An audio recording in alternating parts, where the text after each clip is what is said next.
아멘. 할렐루야. 우리 옆에 있는 분들과 함께 사랑 인사 나누겠습니다. 잘 나오셨습니다. 함께 인사하시겠습니다. 한 번 더 인사하실 때 하나님께서 당신을 부르셨습니다. 또 인사하시겠습니다. 네, 귀한 자리, 하나님께서 우리를 이 예배 자리로 부르신 줄 믿습니다. 그리고 하나님의 놀라운 은혜와 복이 여러분들의 삶에 넘쳐나기를 간절히 축원합니다. 여러분들 어깨에 맨다 라는 것이 얼마나 힘든 일인지 여러분들 경험해 보신 적 있으시겠죠? 군대에서 특별히 꼭 하는 훈련 중에 하나가 있습니다. 군대 가신 분들은 아시겠지만은 바로 이 군장을 메고 행군을 하는 것입니다. 아무것도 들지 않고 그냥 행군을 하기만 해도 힘듭니다. 몇 시간을 계속해서 걸어야 되고 몇십 킬로를 계속해서 걸어야 합니다. 근데 거기다가 군장이 보통 20km 정도 되니까 그 20km 정도의 군장을 메고 걷는다라는 것은 정말 너무나도 힘든 일이었습니다. 저도 처음에 이 행군을 하면서 처음에는 기분 좋게 그리고 어쩌면 가벼운 마음으로 시작을 했습니다. 이 정도면 할만하겠네.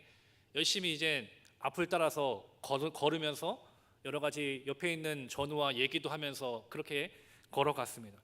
근데 1시간, 2시간쯤 지나니까 다들 어떻게 됐냐면은 허리가 숙여지고 그리고 발을 제대로 걷지 못하는 전우도 나오고 그리고 너무나 힘들어서 포기하는 전우들도 나옵니다. 그리고 어깨가 너무나도 아픕니다. 그래서 어깨가 너무 아파서 계속해서 군장을 풀었다가 메었다가 풀었다가 메었다가 합니다. 왜냐? 계속 메고 있으니까 어깨가 너무나도 통증이 심하기 때문인 거죠. 어깨가 쓸리고 허리가 굽어지고 그 어깨끈이 막 살을 파고드는 것 같은 그런 고통들이 있습니다. 그래서 어떤 때 보니까 이 선임이 미리 군장을 싸기 전에 꼼수를 부리더라고요. 안에다가 여러 가지 군장에 싸야 할 물품들을 넣어야 되는데 그 물품들을 넣지 않고 가벼운 것들 혹은 빈 깍들이나 휴지 같은 걸로 채워놓는 겁니다. 왜 그랬을까요? 무거우니까. 조금이라도 가볍게 하려고, 조금이라도 어깨가 가벼우려고 그렇게 했던 것이죠. 근데 그렇게 가볍게 한들 얼마 지나지 않아서 여전히 어깨가 아파옵니다. 여전히 걷기가 힘들어집니다. 문제는 무엇이냐면은 무게가 문제가 아니라 어깨에 메고 간다라는 사실이 무겁고 힘들다는 것이죠. 오늘 우리의 삶도 어쩌면 마찬가지일 것입니다.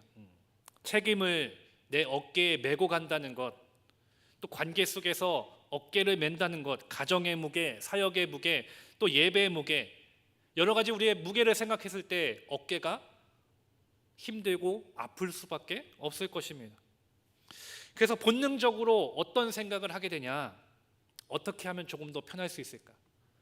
어떻게 하면 조금 더 쉽게 할 수 있을까? 어떻게 하면 내가 나서지 않을 수 있을까? 라는 생각들을 갖게 된다는 것이죠. 우리 신앙생활에서도 아마 그럴 것입니다. 되도록이면은 내가 편했으면 좋겠다고, 내가 어깨에 무거운 일이 아닌 편한 일들, 마음 편하고 몸도 가볍고 부담스럽지 않은 일들을 할 수 있는 방법들을 우리가 찾아 나섭니다. 오늘 본문 속에서 다윗과 이스라엘 백성들도 그런 똑같은 방법들을 선택합니다. 왜 그 선택이 하나님 앞에서 잘못이 되었을까? 그리고 오늘 우리의 신앙과 어떤 연결들이 있을까? 그리고 이 말씀을 통해서 우리의 신앙을 다시금 점검해보는 시간이 되기를 간절히 소망합니다. 첫 번째로 이 수레가 아닌 우린 어깨에 메어야 합니다. 지금 이스라엘 백성의 이제 왕이 다윗이 되었습니다. 다윗이 왕이 되고 이제 블레셋과의 전쟁을 승리로 이끌었습니다.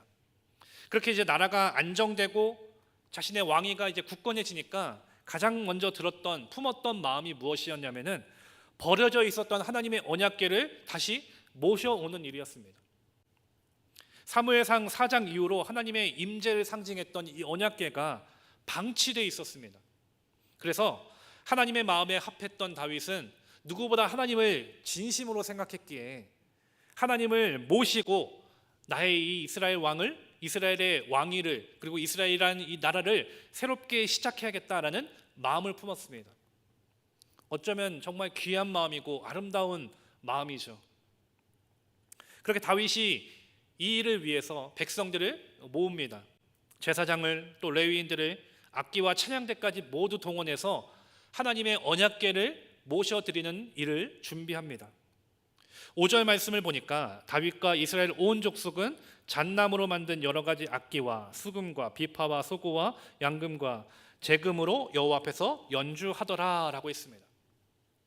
말 그대로 하나님의 언약궤를 모시고 이제 하나님을 모시는 마음으로 정말 축제의 분위기, 기쁨의 자리, 모든 백성이 정말 하나님을 찬양하는 정말 너무나도 기쁘고 행복한 자리였던 것입니다. 그렇게 수레에 실어서 옮겨가는데 갑자기 소가 날뛰기 시작합니다.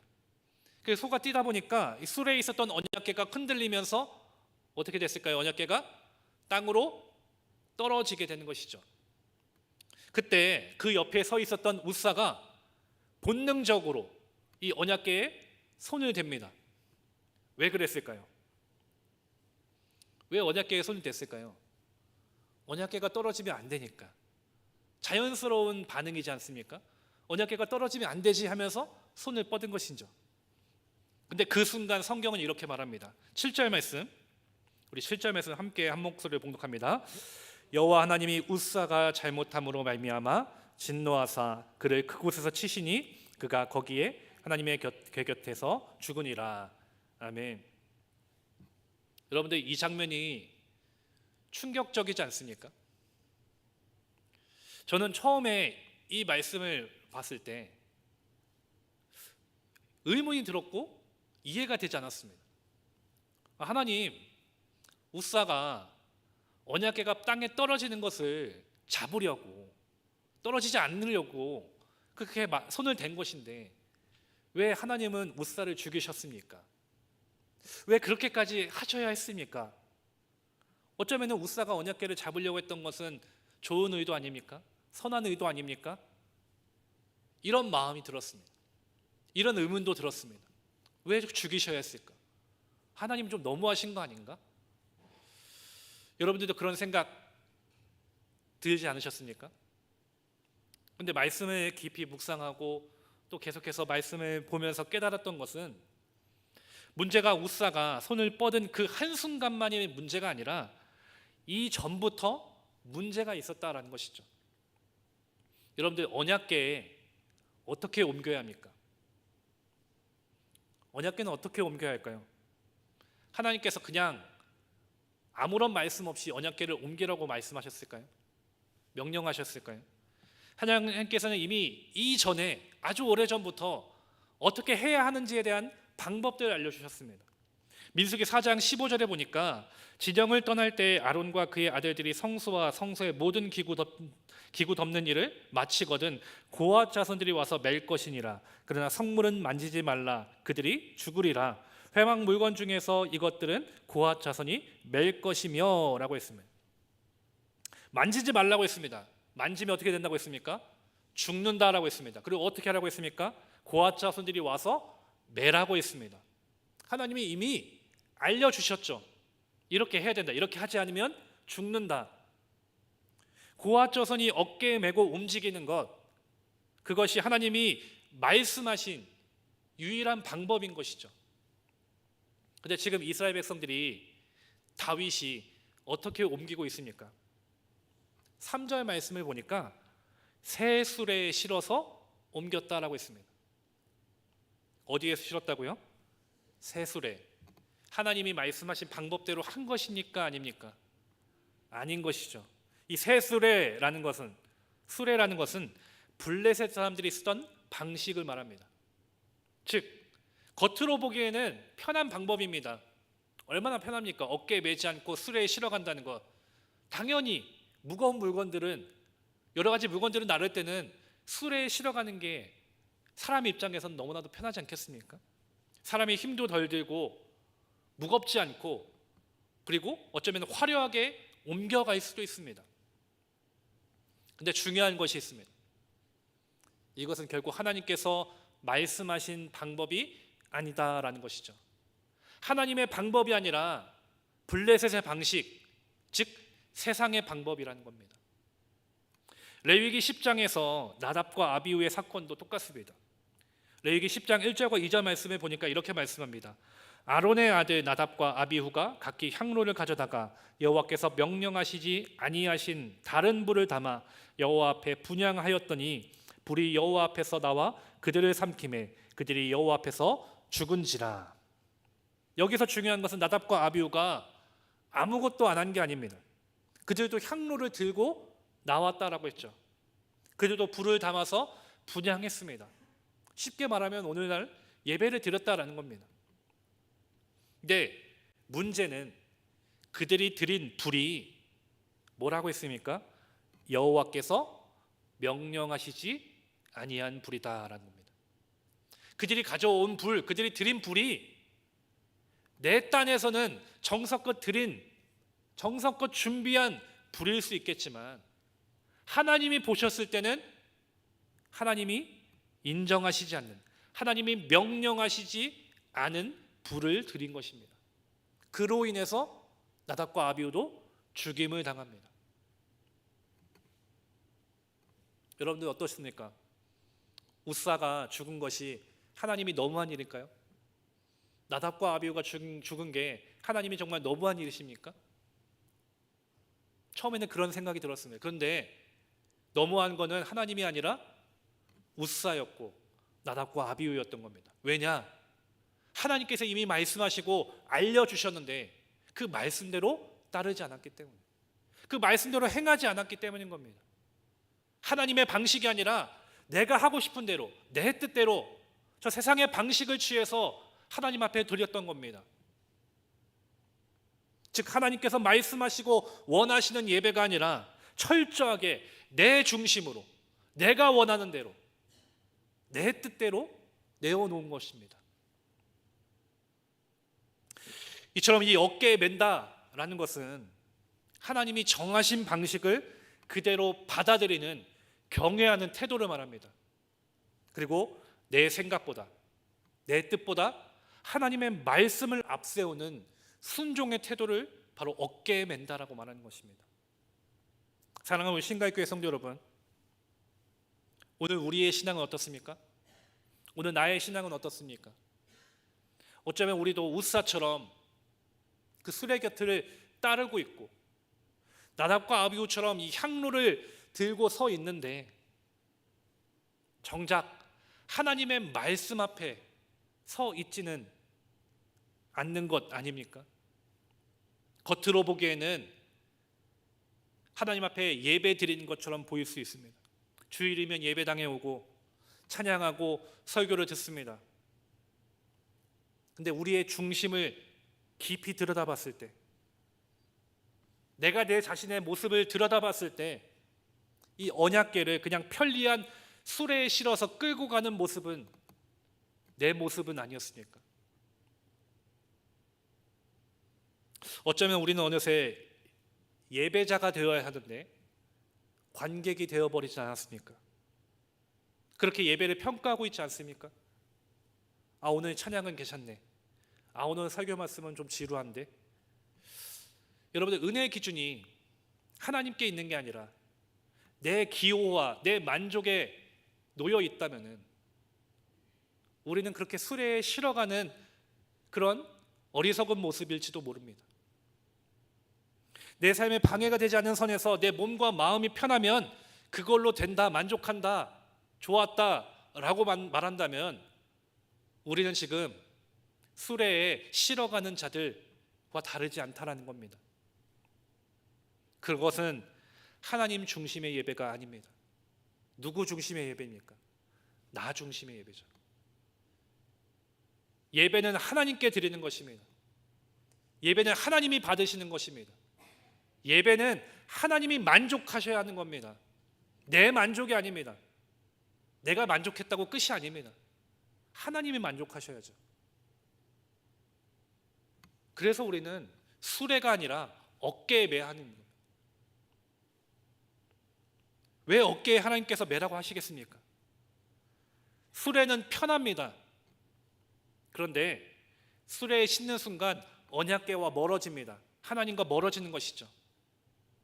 어깨는 어깨에 매는 순간 부담감, 무거움이 어깨를 짓누릅니다. 그런데 그 어깨에 맬 때 그 언약궤와 가장 가까이 밀접을 합니다. 가장 가까이 붙어 있는 것이죠. 뭡니까? 수레에 실었을 때는 하나님과 멀어지고, 그러나 어깨에 맸을 때는 하나님과 밀접하고 접촉하고 함께하는 겁니다. 수레 위에 올려뒀을 때 어쩌면 하나님이 그냥 실려가는 짐짝처럼 보입니다. 그런데 어깨에 우리가 맸을 때 그 거룩한 무게가 내 삶에 직접적으로 닿게 된다는 겁니다.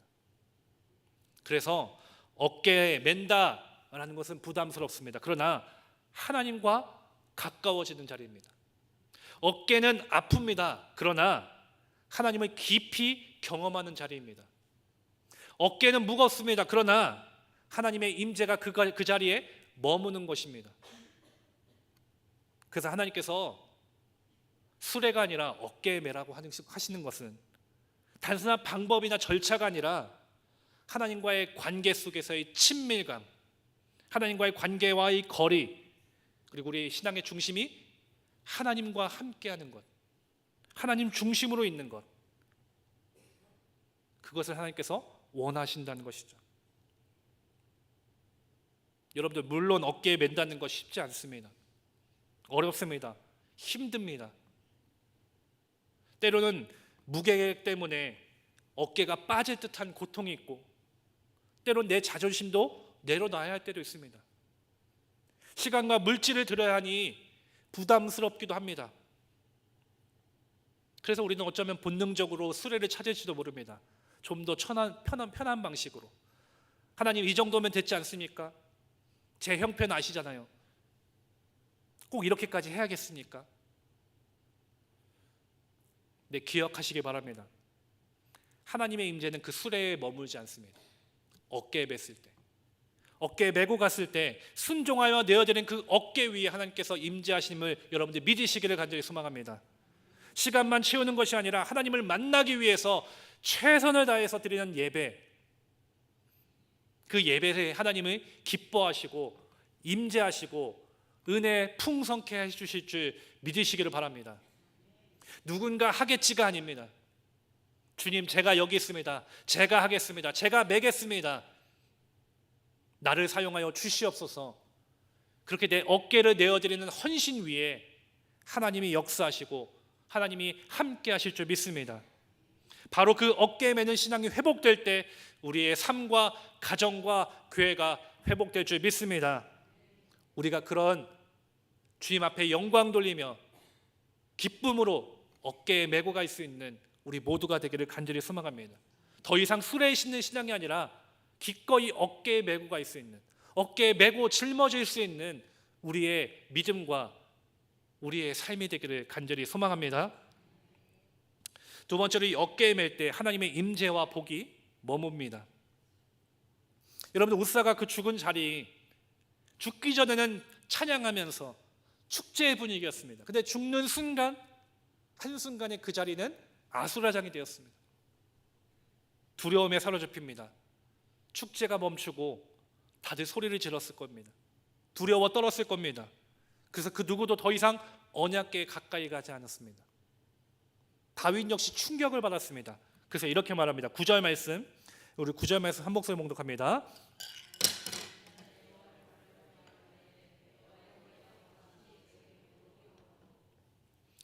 다윗 역시 지금 두려워하면서 피하고 있습니다. 근데 그 피하는 자리, 다들 두려워 떨는 그 자리 속에서 언약궤를 자기 집으로 모셨던 한 사람이 있습니다. 바로 오베데돔입니다. 오베데돔은 어쩌면 사람들의 그 기준으로 봤을 때는 뭐 내세울 만한 사람은 아닙니다. 성경은 그를 가드 사람 오베데돔이라고 부릅니다. 어떤 뭐 특출날 사람도 아니었습니다.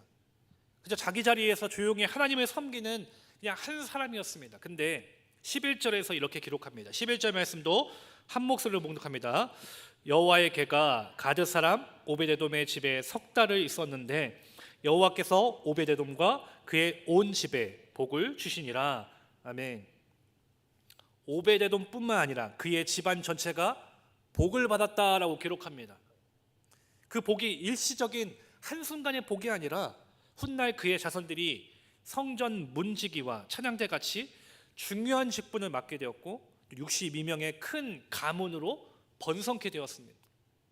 즉 이 오베데돔이 순종함으로 말미암아 그 한 사람을 통해서 한 가문이 번성하는 은혜를 복을 누린 것입니다.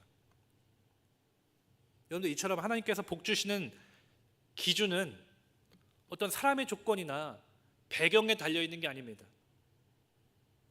하나님을 진실되게 대하는 자, 때로는 그 거룩한 부담감도 기꺼이 짊어지는 그 자, 하나님께서 그 사람을 귀하게 여기시고 쓰신다는 것이죠. 여러분, 물론 오베데돔이 두렵지 않았겠습니까? 내 옆에서 있었던, 내 주변에 있었던 그 웃사가 죽는 모습을 두 눈으로 봤을 겁니다. 얼마나 두려웠겠습니까? 근데 그럼에도 불구하고 이 오베데돔은 말씀에 순종하며 괴를 받아들였습니다. 여러분, 이처럼 어깨에 맨다라는 것은 쉽지 않은 일입니다. 내 시간을 들여야 할 때도 있고 마음을 쏟아야 하기도 하고 어려움이 있습니다. 아무도 알아주지 않을 때도 있습니다. 근데 그 어깨야말로 하나님이 임재하시는 자리고 그 임재를 통해서 하나님께서 복을 허락해 주심을 여러분들이 기억하시기를 바랍니다. 그래서 중요한 것은 편하냐는 것이 아니라 하나님을 어떻게 대하는가가 너무나도 중요하다는 것이죠. 에이든 토저는 그의 저서 하나님을 추구하면서 이렇게 강조합니다. 하나님은 자신을 진지하게 찾는 사람에게 임재를 드러내신다. 하나님을 진지하게 찾는 그 한 사람에게 하나님께서 임재하시고 역사하신다는 것입니다. 임재는 수레 뒤에 있는 사람에게 머물지 않습니다. 기꺼이 어깨를 내어드리고 순종하며 믿음으로 그 어깨를 어깨 위에 메고 믿음으로 그 사명을 감당하는 사람에게 하나님께서 임재하시고 복을 주신다는 겁니다. 사랑하는 신가익교회 성도 여러분, 웃사 사건 이후로 모두 다 뒤로 물러섰습니다. 모두 다 두려워했습니다. 언약궤를 피하려고 했습니다. 다윗조차도 그 언약궤를 피했습니다. 그런데 오베데돔은 두려움을 뚫고 그 궤를 자신의 집으로 모셔들었습니다. 그 오베데돔에게 하나님께서 복을 주셨습니다. 오늘 우리도 마찬가지일 것입니다. 여러분들 복 받기 원하지 않으십니까? 복 받고 싶지 않습니까? 복 안 받고 싶으세요? 저 복 받고 싶습니다. 많은 복 받고 싶어요. 우리 다 그렇지 않습니까? 다 복 받고 싶습니다. 가정의 복, 자녀의 복, 내 삶이 잘되고 또 형통하고 우리 가문이 또 믿음 안에서 형통한 복을 원합니다. 영적인 복을 구합니다. 이처럼 누구나 다 복을 구합니다. 복을 바랍니다. 하나님 앞에 복 달라고 구합니다. 근데 문제는 복 받는 사람은 많은데 메고자 하는 사람은 적습니다. 복은 다 받고 싶은데 어깨에 매려는 사람은 없습니다. 여러분들 근데 기억하시기 바랍니다. 어깨에 매지 않으면 임재는 머물지 않습니다. 임재가 없으면 그 자리엔 복이 없습니다. 어깨에 매야, 그리고 하나님을 진실되게 섬겨야 그 자리에 하나님의 임재가 있고 그 자리가 복의 자리인 줄 여러분들 믿으시기를 바랍니다. 이제 연말입니다. 총회가 다 끝났죠. 교회 안에서 이제 새로운 임원들도 선출되고 또 내년도에 또 계획들도 새롭게 정비되고 세워지고 있습니다. 그렇게 준비되면서 오랜 기간 헌신하신 분도 있고 이제 새롭게 다시 순종함으로 세워지신 분들도 계실 것입니다. 그 자리 속에서 여러분들이 세워지면서 혹 내 마음 가운데 나는 안 했으면 좋겠는데, 내려놓고 싶은데, 부담스러운데, 혹 이런 마음이 여러분들의 마음에 먼저 들진 않았습니까? 물론 부담스럽습니다. 힘든 일이죠. 기왕이면은 나 아니라 저 사람이 했으면 좋겠는데 피하고 싶은 일일 수도 있습니다. 왜 그렇지 않겠습니까? 근데 여러분들, 하나님께서 여러분들의 부담감을 모르시지 않습니다. 여러분들의 상황과 형편을 모르지 않습니다. 나보다 더 잘하시는 분이 누구십니까? 하나님이시죠.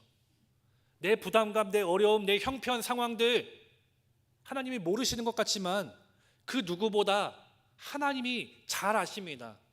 잘 아시기에 하나님께서 내 모든 상황을 아시기에 내게 맡기시는 겁니다.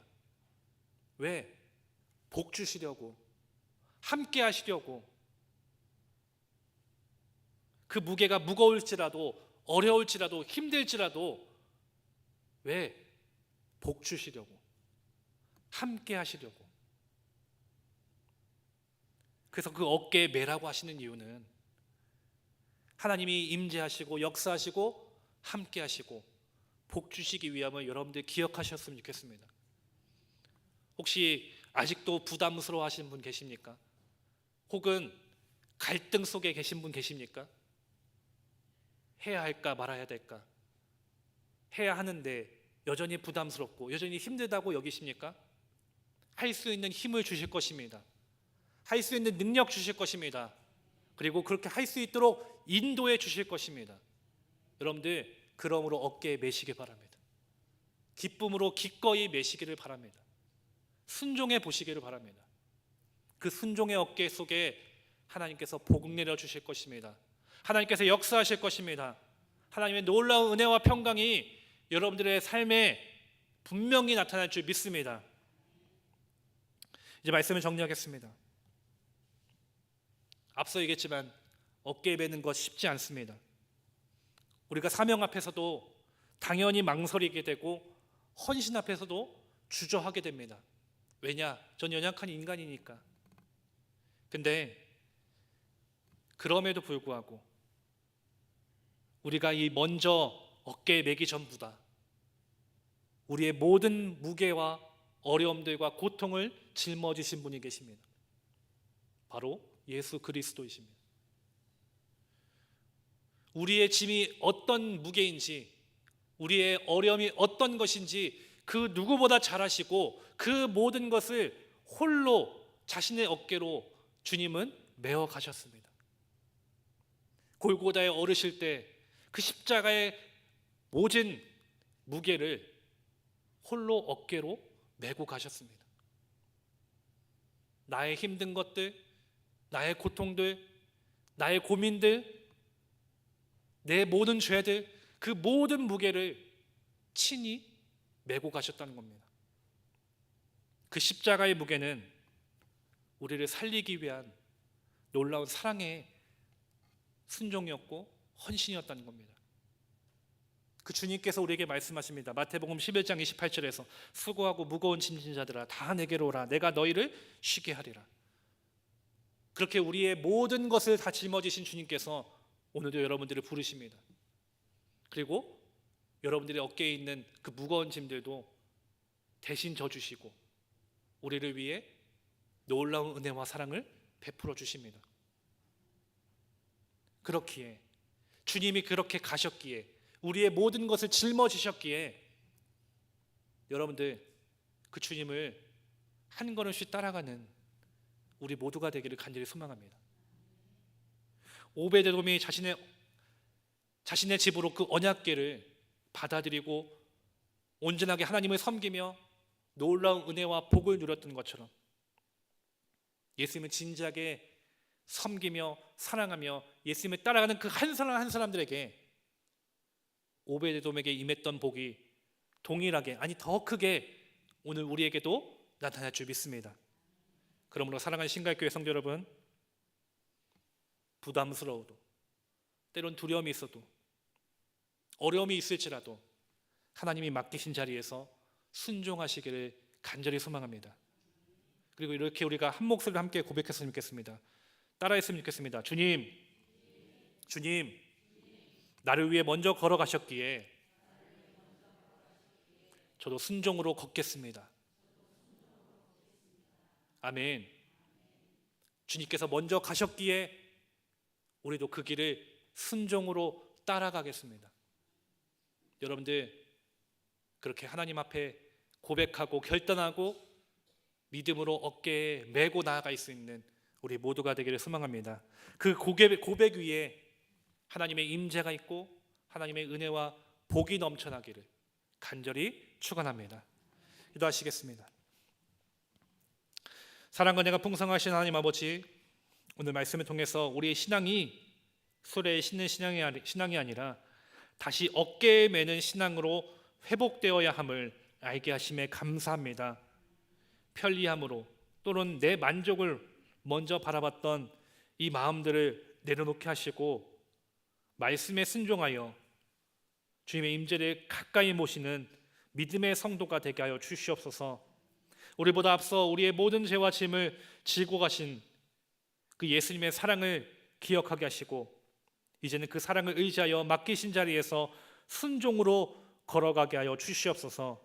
올해 남은 시간과 또 다가오는 한 해의 모든 삶을 주님께 맡기오니 우리 가정과 교회 위에 주님의 임재와 복과 평강이 풍성이 넘쳐나게 하여 주시옵소서. 감사합니다. 예수님의 이름으로 기도드립니다. 아멘.